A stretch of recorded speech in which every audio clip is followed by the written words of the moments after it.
The day they disappeared began like any other, with the ordinary hum of life unfolding in a quiet town at the edge of the desert. The couple, ordinary in appearance but extraordinary in the warmth they carried for each other, had planned a journey across the endless expanse of sand and sky. The car, a modest vehicle that had seen years of shared memories, sat gleaming in the driveway, packed with essentials, maps folded neatly on the passenger seat, and the faint aroma of coffee lingering from the morning rush. There was laughter, the kind that lingers after it has passed, as they exchanged last-minute jokes and reminders. To anyone observing, it was the perfect picture of freedom, youth, and unremarkable happiness. By mid-morning, they were on the open road.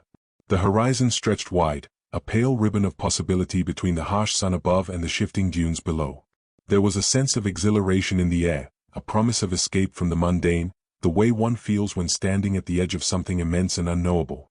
The couple had no inkling that this day, so ordinary in its brightness, would soon become the first chapter in a story that would haunt everyone who knew them for decades. 4 hours, they moved steadily, their laughter fading into the hum of tires against asphalt, conversations about trivial things, books they wanted to read, songs they wanted to hear, creating a soundtrack to a journey that now seems fragile and fleeting. Friends who waved them off that morning remember the sparkle in their eyes, the gentle squeeze of hands, and the promise of returning home. Yet, somewhere beyond the next bend, the first seeds of absence were quietly sown. The desert, in all its beauty, is also a realm of erasure. In its vast, unyielding expanse, a misstep, a detour, a breakdown, or an unseen hand can dissolve the ordinary into the extraordinary, turning a routine trip into a mystery that will outlast generations. Hours passed, and the ordinary became anomalous. Calls to check-in went unanswered, brief messages left hanging in the digital void. Concern, subtle at first, began to unfurl into unease. Friends tried to rationalize, perhaps they were delayed, maybe lost cell signal, maybe enjoying a spontaneous detour, but the undercurrent of worry started to tighten around the edges of the day. As night approached, the desert's temperature plummeted, and the vast sky stretched darker, almost infinite, over roads that seemed smaller, narrower, and suddenly more precarious. Their absence became a weight felt across miles and communities. The family's first hints of dread were small but unmistakable. A phone call that went unanswered, a familiar routine broken, a neighbor noticing the car left behind. Each omission, each unanswered message, acted like a quiet drumbeat of alarm, a rhythmic reminder that something had shifted in the world they once knew. The ordinary hum of the town seemed deafening in its normalcy, contrasted sharply with the invisible void where the couple should have been. The uncertainty became a slow, gnawing companion, one that would not easily leave. Authorities were contacted, search protocols were initiated, but the first days were a fog of confusion and procedural steps. Names recorded, checklists ticked, maps drawn and redrawn, yet nothing concrete emerged. No witnesses, no sightings, no trace of their passage. It was as if the desert itself had swallowed them whole, leaving behind only the echoes of laughter and the faint scent of familiarity, now turned phantom. The emptiness grew, mirrored in the faces of family and friends who began to pace the hallways, check phones compulsively, and replay the morning in endless loops, trying to find the moment when the ordinary could have slipped into catastrophe. By the second day, hope and fear were entwined, each feeding the other. The town rallied, neighbors joined search parties, friends pored over maps, and helicopters scoured roads with beams slicing through the early dawn haze. But the desert is patient and vast. It does not reveal itself easily. Tracks vanish in the wind, small signs are swallowed by sand, and the tiniest oversight becomes an unbridgeable chasm between presence and absence. That day, the ordinary promise of a road trip dissolved into a collective anxiety that settled like dust in every home the couple had touched. As night fell again, under a sky spattered with stars, the enormity of what had begun to unfold pressed upon everyone. The couple, full of life and dreams just hours before, now existed in a liminal space, neither fully gone nor present, their fate unknown but ominously hinted at by the silence they left behind. Their vanishing was not just the physical disappearance of two people, it was a fracture in the world around them, a disruption in the flow of days and nights, a haunting reminder that ordinary moments can end abruptly and leave questions that will echo for decades. By the time the town dimmed its lights for the second night without answers, the desert seemed to stretch longer, darker, and more indifferent. Somewhere, on roads that led nowhere, across sands that shifted with the wind, the couple's story had begun a slow descent into legend, whispered in fear and hope, carried forward in memories, and destined to remain suspended between reality and the unknown until someone, or something, finally spoke. The lives of the couple before that fateful day were ordinary in the most captivating ways, woven from the threads of routines and shared dreams, small victories and quiet failures, laughter and whispered arguments that only strengthened their bond. To their friends, they were inseparable, a living embodiment of the idea that love, when steady and patient, could feel like home. He was methodical, cautious, a planner of road trips and weekend projects, always carrying a notebook scribbled with ideas and reminders. She was spontaneous, radiant, the kind of presence that could fill a room with warmth, whose laughter lingered long after she had left. Together, they balanced each other, a quiet symmetry that seemed invincible, unshakable, until the day they disappeared. Family members remember them vividly, in ways that now feel like fragments from another world. Parents speak of their routines, the way they called home every Sunday without fail, the small rituals that tethered them to the people they loved, the subtle kindnesses they showed without seeking acknowledgement. Friends recall the little gestures that made life lighter, an unexpected visit, a carefully chosen gift, a joke that only they could share. These recollections are tinged now with a bitter nostalgia, because what once felt so ordinary now carries the weight of absence. Every memory is sharpened, every mundane detail magnified by the impossibility of their return. In the weeks following their disappearance, the ordinary rhythms of life fractured. Family members waited by phones, replayed past conversations, and pored over photographs, hoping for signs, patterns, anything that could guide them to a conclusion, however faint. Friends gathered, exchanging theories with the nervous energy of people clinging to hope. The town itself seemed to tilt slightly off balance, as if the disappearance of two lives could shift the gravity of an entire community. Everyday activities, going to work, shopping for groceries, picking up children from school, were shadowed by an undercurrent of anxiety. The absence was not just physical, it infiltrated every interaction, every thought, leaving a residue of uncertainty that no one could sweep away. Yet, amid the fear and uncertainty, there were moments of tenderness that revealed the resilience of those left behind. Candlelight vigils were organized in town squares, neighbors forming human chains of hope and solidarity. Letters were written and sent into the ether, prayers whispered under open skies, all gestures of an instinctive human desire to bridge the distance between the known and the unknown. The emotional toll was mounting, but so was the determination, not only to find the missing couple but to keep their presence alive in memory, to resist letting them dissolve into the void entirely. Each recollection, each whispered story, became a thread tying them back to the world, a fragile lifeline connecting absence to remembrance. The narrative of their lives also took a more intimate, psychological turn.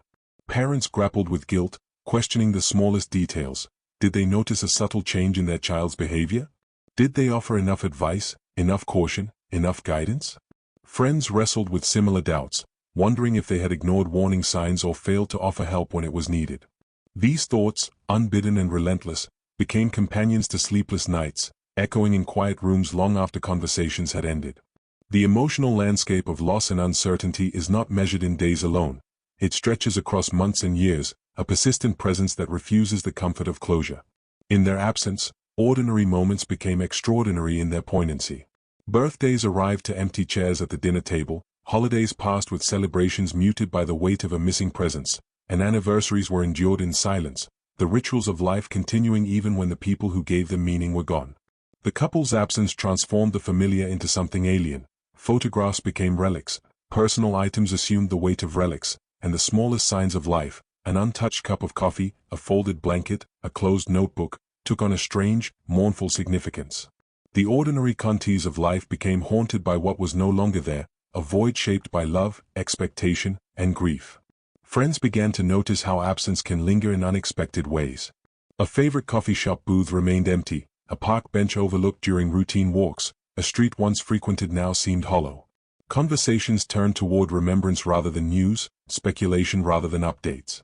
The psychological burden of waiting, of imagining someone alive yet unreachable, took root in subtle ways, influencing choices, emotions, and perceptions.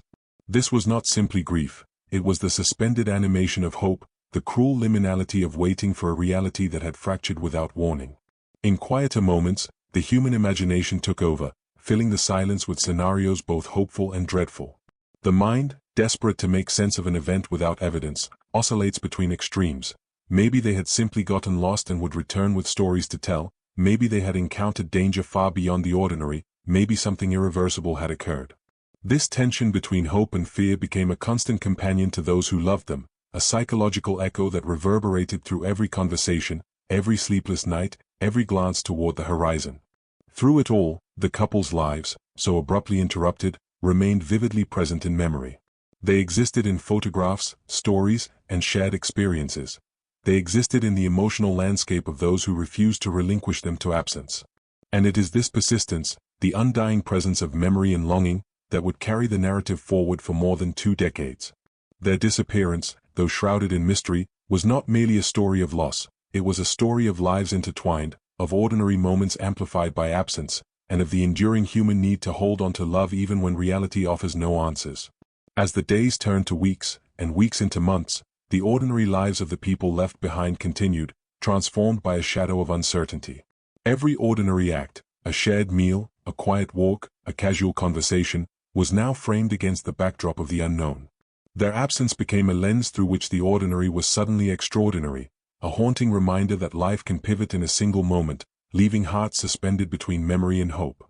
And within that tension, the story of the missing couple began to take shape, not through the acts of their presence, but through the depth of the absence they left behind, echoing silently in the lives of everyone who loved them. The desert is deceptive. From a distance, it gleams like gold beneath the sun, a promise of freedom and endless horizon. But up close, it is a vast, indifferent expanse, where beauty and danger intertwine, where time seems to stretch and fold in ways that unsettle the mind. For the couple, it was supposed to be part of an adventure, a road trip framed by sunlight, wind, and the thrill of leaving everything familiar behind. They could not have imagined that this same terrain, so open and inviting in their dreams, could swallow them whole, leaving nothing but questions in its wake. Driving through the desert, the world contracts into the small bubble of the car, the rhythmic hum of tires against asphalt, the occasional gust of wind rattling the windows, the dry scent of sand sneaking through cracks. Yet, outside, the desert stretches endlessly, the road dissolving into the horizon, punctuated only by mirages and distant silhouettes of rocks or abandoned structures. It is a place where human control is minimal, where a single misstep, a wrong turn, a missed sign, or a momentary lapse in judgment, can have consequences amplified by isolation. The couple's laughter and conversation, once lively, would have been almost swallowed by this immense emptiness, leaving only the faintest echoes behind. Deserts are masters of concealment. Tracks vanish with the wind, small markers are erased by shifting sand, and the tiniest signs of passage are almost imperceptible against the vast backdrop. A car can be lost within hours, a person within minutes. The couple's journey, intended as a leisurely exploration, became perilous simply by existing within a space that does not forgive oversight. Even the most meticulous planning can falter here. Fuel stations are few, weather patterns unpredictable, and the heat relentless during the day while nights can turn sharply cold, a duality that tests both body and spirit. The desert does not announce danger, it waits silently, indifferent to those who wander its domain. For the towns and communities surrounding the desert, there is a folklore woven into the landscape, stories of travelers who vanished, of fleeting sightings that went unexplained, of the desert reclaiming its own with quiet precision.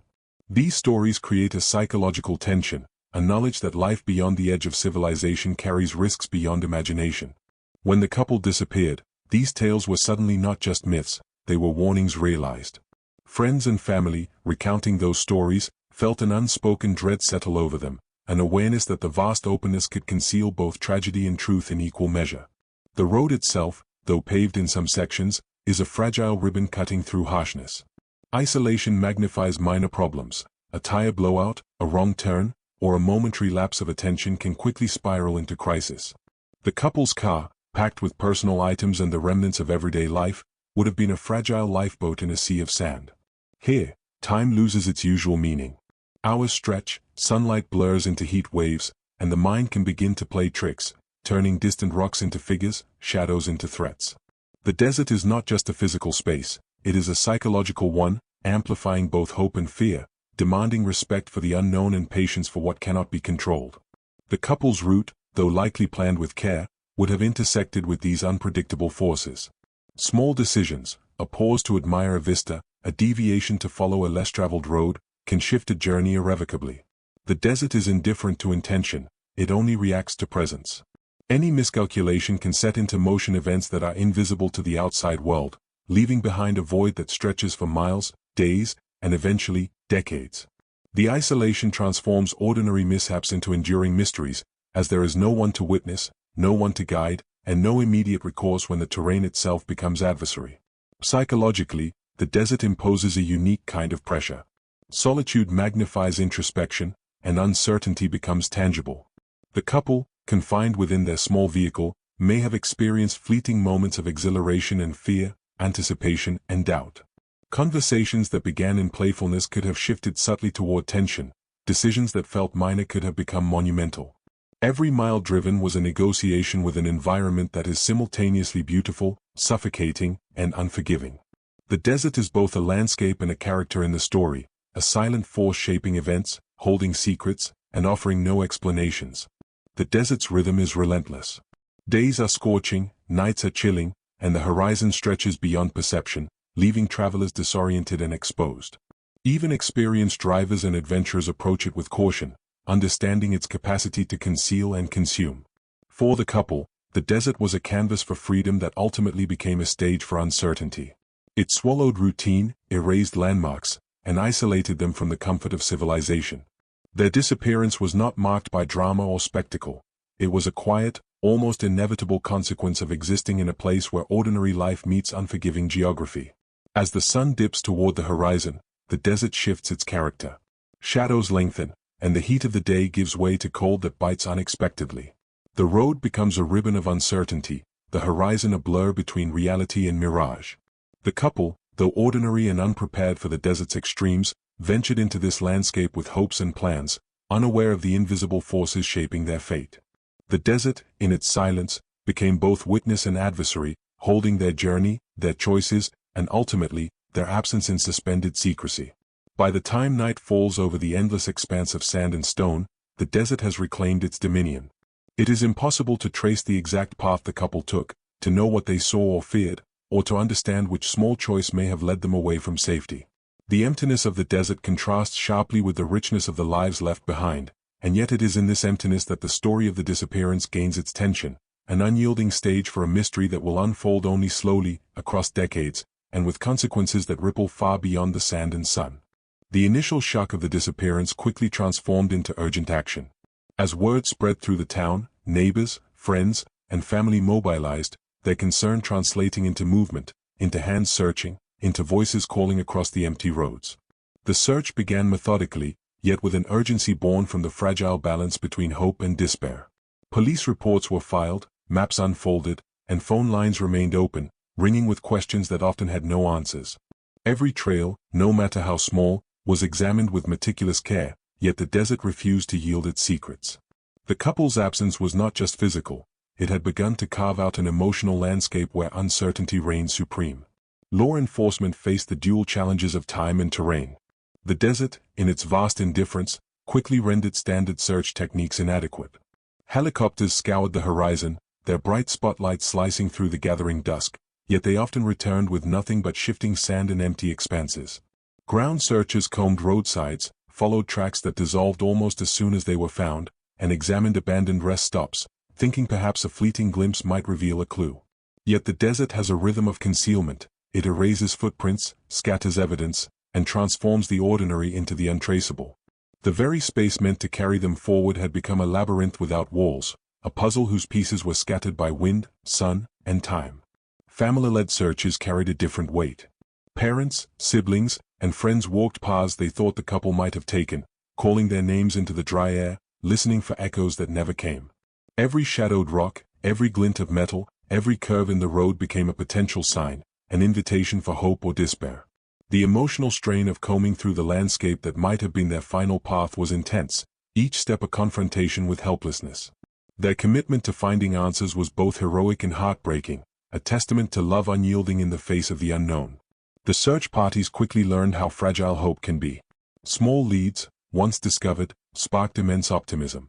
A discarded shoe, a tire track, or a fleeting eyewitness report became focal points, sending groups racing across miles of unforgiving terrain. And yet, as often as these leads materialized, they dissolved just as quickly, leaving searchers exhausted, confused, and more acutely aware of the desert's silence. Emotional highs and lows interwove with physical exertion, a cycle that tested both resolve and endurance. The town watched from a distance, clinging to updates, oscillating between confidence and despair, their own emotional worlds reflecting the volatility of the ongoing search. Volunteers faced dangers of their own. The desert is unforgiving, its extremes both physical and psychological. Scorching daytime heat, sudden windstorms, treacherous cliffs, and endless monotony can erode focus and stamina. For those walking the dunes, the sun became oppressive, a relentless overseer that made the search feel like a confrontation with both environment and time. Even the most prepared individuals found themselves disoriented by the landscape's uniformity, the same sand, the same rocks, the same horizon repeating endlessly, challenging perception and resolve.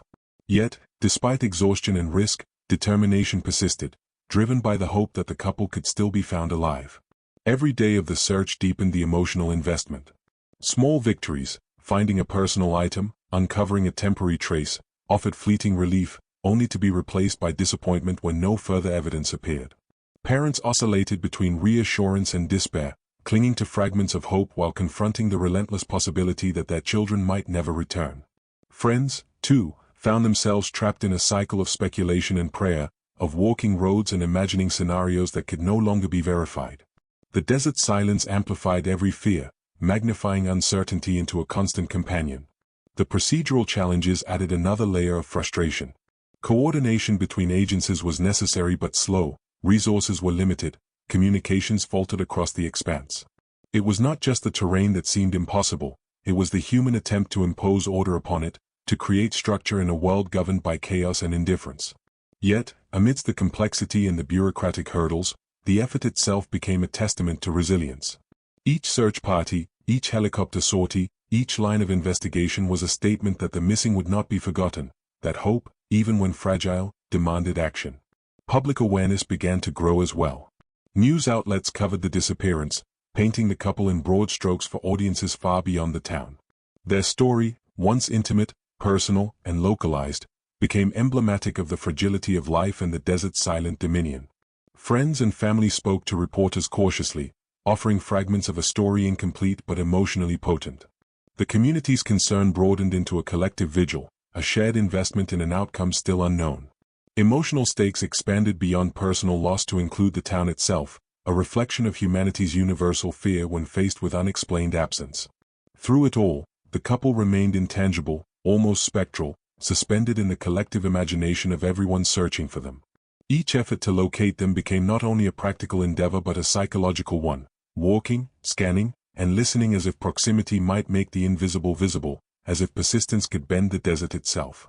Every mile traversed, every hour spent, was a negotiation with uncertainty, an exercise in faith against overwhelming probability.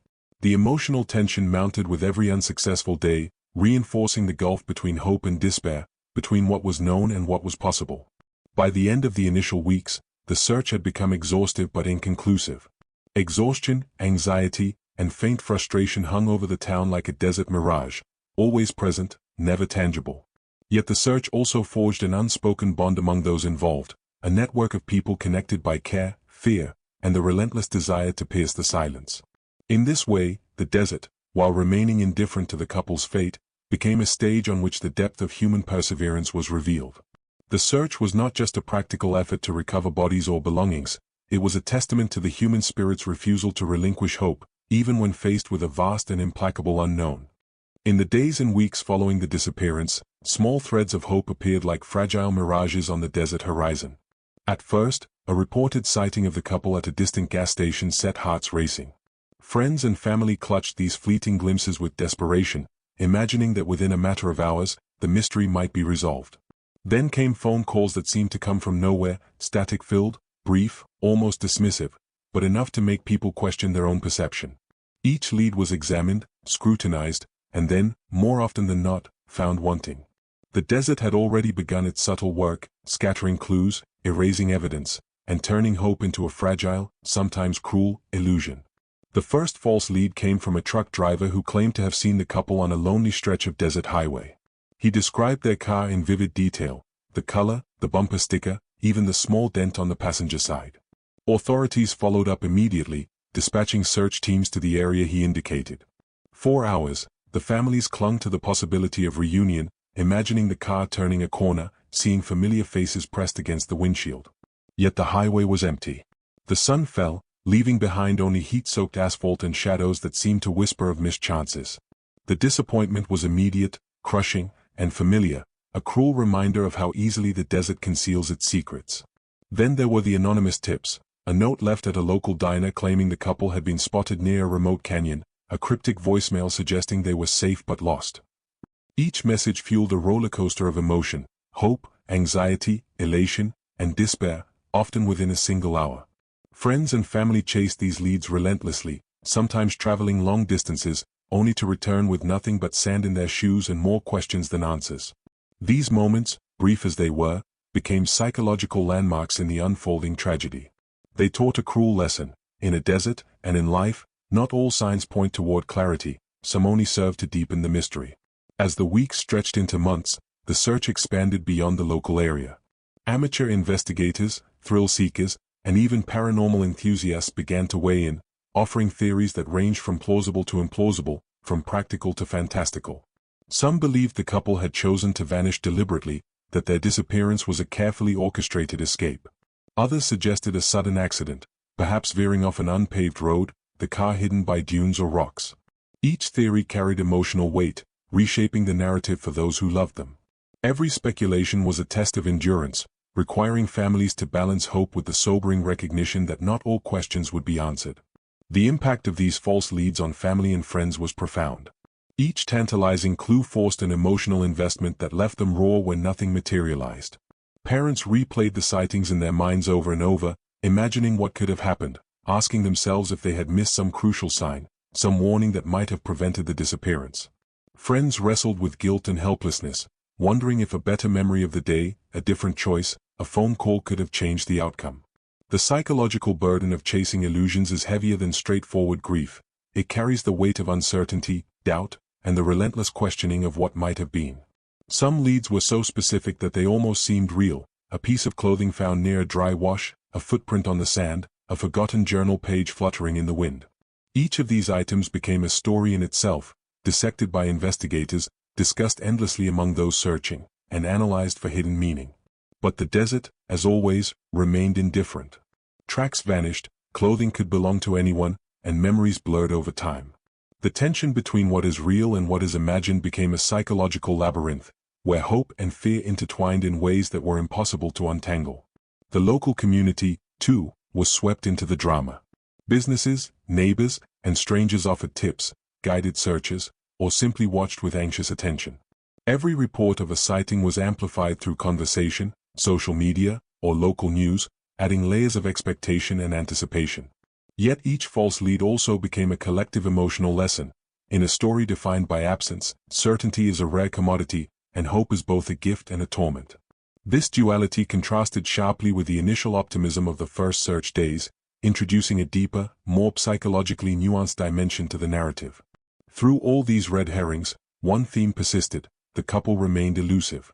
Each false lead reinforced the scale and unpredictability of the desert, as well as the limitations of human perception.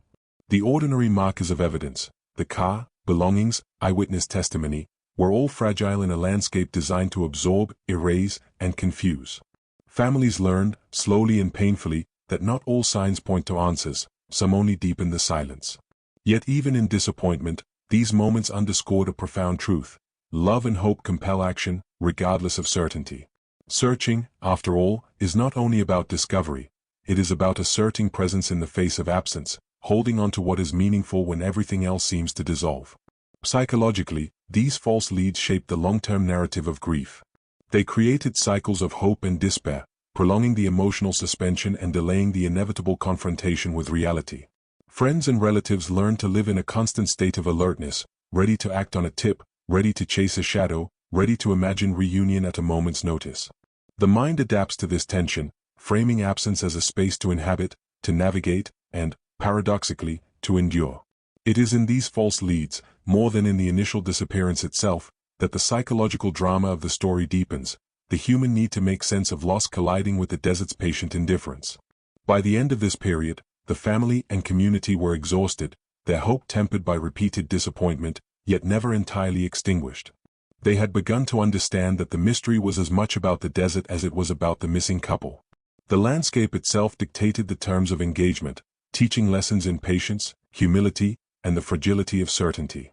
And yet, in that very tension, in that interplay between hope and deception, the emotional stakes of the story intensified, preparing the stage for what would come decades later, a discovery that would finally pierce the long shadows cast by these years of uncertainty.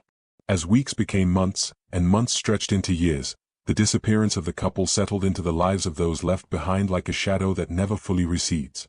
Life, inexorably, moved forward, yet every ordinary act was tinged with absence, every celebration haunted by what was no longer there. Birthdays came and went, holidays passed with chairs left empty at dinner tables, and anniversaries arrived as painful reminders of a reality suspended between memory and longing. The world outside continued in its rhythm, indifferent to the quiet torment of those still waiting, still hoping, still aching for answers that never came. The psychological weight of suspended grief is unlike ordinary mourning. Unlike the finality of death, a disappearance denies closure, leaving the mind oscillating between hope and despair. Families were trapped in a liminal space, where the possibility of reunion remained just plausible enough to prevent the acceptance of loss, yet distant enough to maintain a constant ache. Every call that went unanswered, every sighting that proved false, every unverified lead acted as a reminder that the truth was elusive, that life had become an exercise in patience without reward.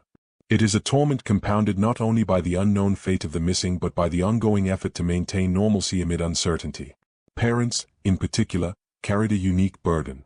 They would awaken in the middle of the night, imagining their children in the desert heat, lost among roads that twist and vanish, wondering what they might have endured. They replayed the days before the disappearance endlessly, searching for signs they might have overlooked, an offhand comment, a delayed phone call, a fleeting expression of doubt. Guilt intertwined with hope, each memory refracted through lenses of what if and if only. The ordinary moments of family life, cooking meals, doing laundry, answering phones, became tainted by the quiet, persistent presence of absence. Even joyful occasions were diminished, filtered through a haze of worry that never fully lifted. Friends, too, felt the long reach of this loss. Shared plans that once included the couple were abandoned or altered, conversations inevitably circled back to speculation or memory, and casual gatherings were shadowed by the ever-present question of what had truly happened. Some friends moved away, seeking distance from a pain that followed them relentlessly. Others stayed, anchored by loyalty and hope, their lives intertwined with the lingering narrative of those missing. Relationships strained under the weight of unending uncertainty, as grief extended beyond personal mourning to shape the very fabric of social life. The passage of time also magnified the strange elasticity of hope. Each year that passed without answers was paradoxically both a source of despair and a tool for endurance. Families adapted to the rhythm of absence, crafting new routines that accommodated the invisible presence of the missing. Rituals of remembrance emerged, visits to the last known locations, maintaining bedrooms untouched, setting aside birthdays or anniversaries in quiet private ceremonies. These acts became lifelines, ways to assert connection and preserve memory when the reality of the world seemed indifferent. Psychologically, living with a disappearance reshapes perception itself. Every unfamiliar sound, every unexpected knock at the door, every unrecognized face can provoke a surge of hope or fear. Memory and imagination merge, creating vivid scenarios of reunion or tragedy. For those left behind, ordinary moments are transformed into moments of emotional vulnerability, where the mind drifts to possibilities, some comforting, some horrifying, that may never be reconciled.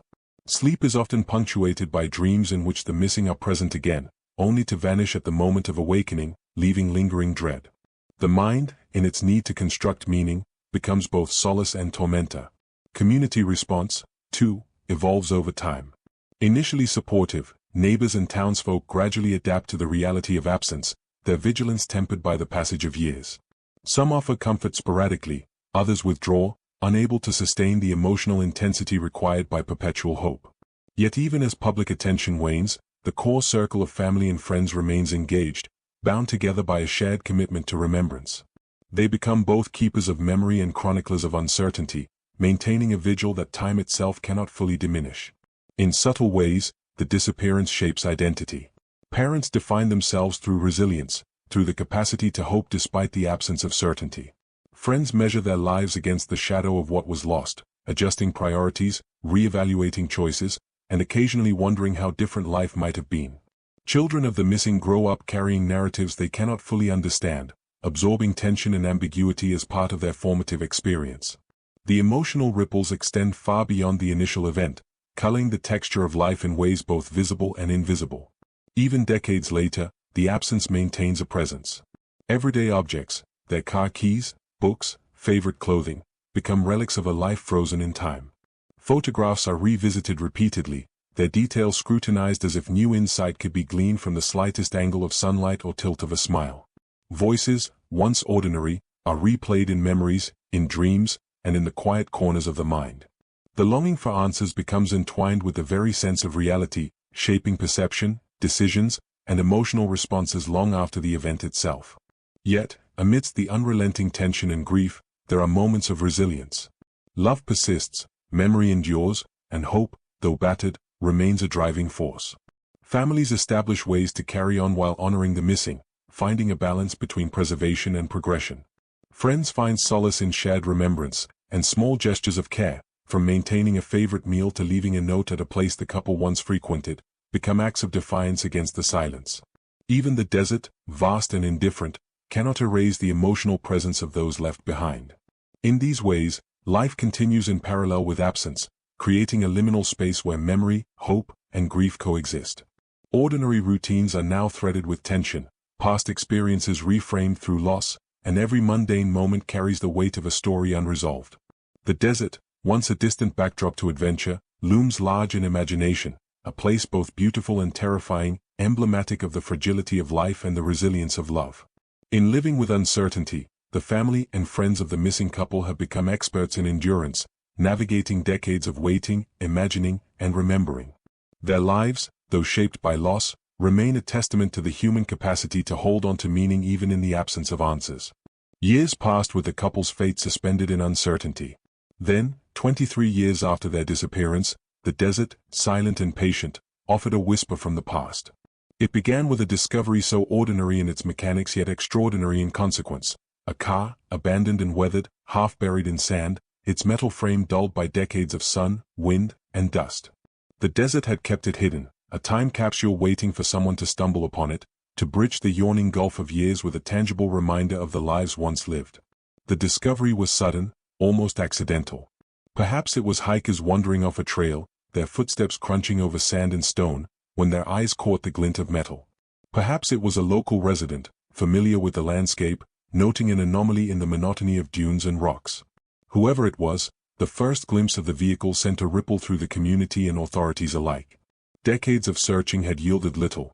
The desert had always been inscrutable, an unbroken canvas of emptiness. And now, finally, it had spoken, revealing a fragment of the story that had haunted so many lives for so long. The vehicle itself was an artifact of ordinary life, frozen in time. Dust and sand had accumulated in layers, thick and unyielding. Rust traced the contours of the doors, and cracked windows reflected the harsh sun, distorted and fragmented. Inside, the remnants of human life were both mundane and profoundly evocative. A folded map, a worn notebook, a seatbelt still coiled as if waiting to be fastened. The car's interior became a mirror for the past, a reminder of the ordinary routines that had vanished, preserved in an unassuming vessel now imbued with silent testimony. For family members, the sight of the car was overwhelming. Emotions surged in waves: shock, disbelief, fear, and an almost unbearable grief mingled with relief. After 23 years of imagining every possibility, the evidence of the couple's existence, here, tangible, undeniable, was both a comfort and a wound. They could touch the outline of a seat where a loved one had once sat, envision the laughter and conversations that had once filled the space, and feel the eerie quiet that now dominated the vehicle.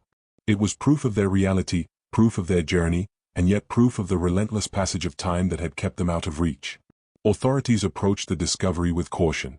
The desert, though revealing this fragment of the past, had not provided clarity. It had only presented an artifact demanding interpretation. Forensic experts examined the vehicle, documenting every detail: the placement of belongings, the condition of the seats, any signs of forced entry or disturbance. Each observation was catalogued meticulously, yet the desert had done much to erase the minutiae of daily life, leaving investigators to navigate the delicate interplay of preservation and decay. Every layer of dust, every rusted screw, told a story, and yet that story remained incomplete, shrouded by the passing of decades. The car's location was as telling as its contents. Positioned in a remote expanse, far from the main roads yet reachable by pathways that had likely shifted over the years, it suggested a final destination neither planned nor anticipated. Investigators and family members alike were forced to confront the scale and indifference of the landscape. Here, in this immense, unyielding desert, the couple had been caught between choice and circumstance, between movement and stillness, leaving behind only this vehicle as a mute witness. The emotional resonance of place became nearly unbearable, a confrontation with both the vastness of nature and the fragility of human life. Community reaction was immediate and visceral. News of the discovery spread quickly, pulling people into the narrative who had long since placed it at the periphery of memory. Journalists arrived, neighbors gathered, and social media buzzed with speculation. The desert, which had long been a symbol of mystery and erasure, became a site of revelation and confrontation. The emotional intensity of those present was palpable. Decades of unanswered questions, years of quiet hope and silent suffering, all condensed into the moment of seeing that vehicle emerge from the sands, ordinary yet extraordinary, a bridge between past and present. For the families, this moment redefined grief. 23 years of suspended mourning gave way to a mixture of closure and renewed pain. Memories of lost conversations, of missed milestones, of everyday life that had gone unshared, all pressed forward with renewed clarity. Yet there was also a sense of connection, a tangible link to those who had been lost for so long. The car, silent and unmoving, became a vessel of remembrance, an anchor in a story that had floated for decades on the winds of uncertainty. The desert, once again, asserted its dual nature, beautiful and indifferent, revealing and concealing, forgiving in its revelations yet unforgiving in its silence. The discovery of the car transformed the landscape from a site of frustration and despair into one of reflection and reckoning. The silence that had once been a void was now filled with possibility, the possibility of understanding, of piecing together final hours, and of confronting decades of absence with tangible, undeniable evidence. Even in this revelation, the mystery remained incomplete. The car offered no final answers, only fragments, small, evocative, and hauntingly silent. Yet for those who had spent 23 years suspended in hope and grief, these fragments were enough to awaken a new chapter in the story.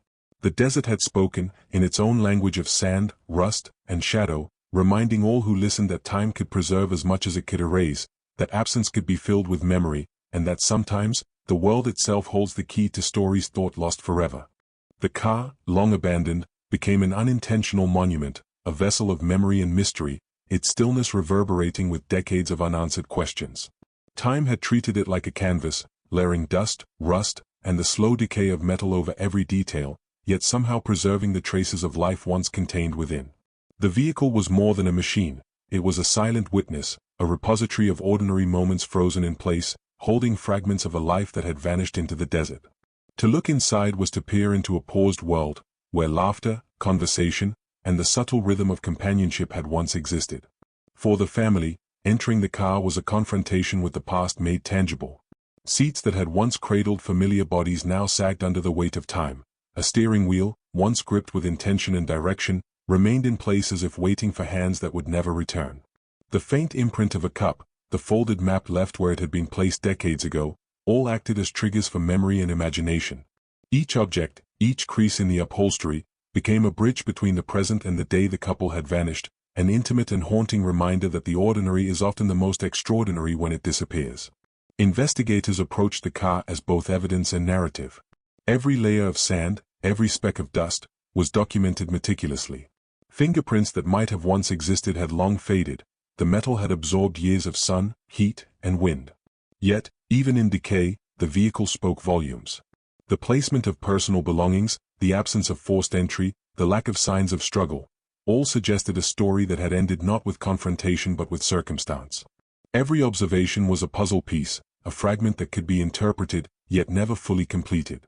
The desert had kept its secrets well, offering hints while withholding clarity, challenging the minds and hearts of those who came seeking resolution. Emotionally, the car's state was devastating. For decades, the couple's families had lived in suspended grief, balancing hope and despair, imagining outcomes both joyous and tragic. Now, confronted with physical evidence, their emotions shifted into a more acute, focused sorrow. The discovery was both a relief and a wound. It confirmed the reality of the disappearance while simultaneously underlining the absence of answers. Where had the couple gone? How had they lived, suffered, or perhaps perished in the time between disappearance and discovery?